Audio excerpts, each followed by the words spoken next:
The government is saying that they have not been briefed on verified intelligence confirmed by the President of the United States that has led to the retraction of media reports around the world about yesterday's explosion by IRGC-backed terrorists that killed innocent civilians in Gaza.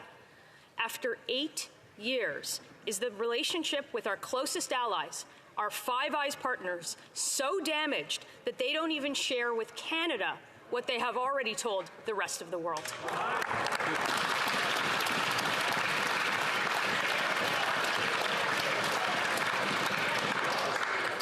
The Honourable Parliamentary Secretary. The situation in Gaza is a tragedy. The loss of Palestinian lives is absolutely horrifying. This is an unthinkable act, and it's imperative that innocent Palestinians be protected and that international law be upheld. Thank you, Mr. Speaker.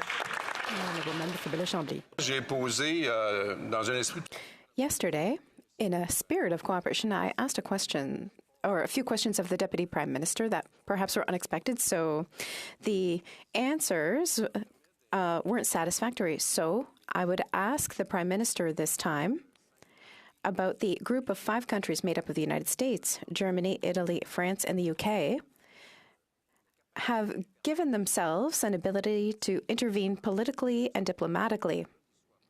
And Canada is not part of it. Yesterday, I asked the Deputy Minister if the Prime Minister talked to President Biden in order to be added to that list. The Right Honourable Prime Minister.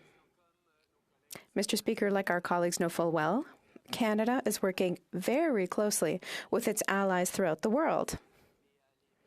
We were involved in a call with foreign ministers of the G7 this morning in order to make sure that assistance gets into Gaza and that we are there to provide humanitarian assistance.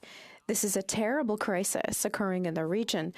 We've evacuated Canadians and we've worked with our allies. We continue to push for evacuating civilians in affected areas, and we will continue to work with all our allies and to maintain a conversation with all of them. The Honourable Member for Belleuil-Chambly. Mr. Speaker, humanitarian assistance is important, and of course the international community has to mobilize for it. But it's not just about humanitarian assistance. The Prime Minister's answer is long, and that means no. That means that he's not going to be part of the group that has a great deal more influence than even the G7 in the current context. Yesterday, I proposed that the Prime Minister get together with party leaders so that we would have a confidential meeting in order to be better coordinated and to establish a consensus regarding this crisis that is more important than our debates or political issues here. Will that happen, Mr. Speaker?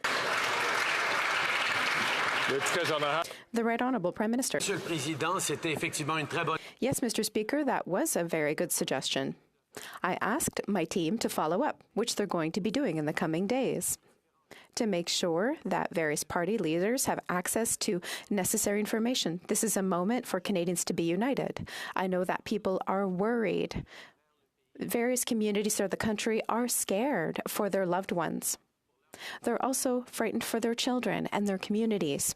We are here to reassure people. I think all 338 MPs have a responsibility to reassure people, to emphasis on the shared values that we have, and to be there for each other.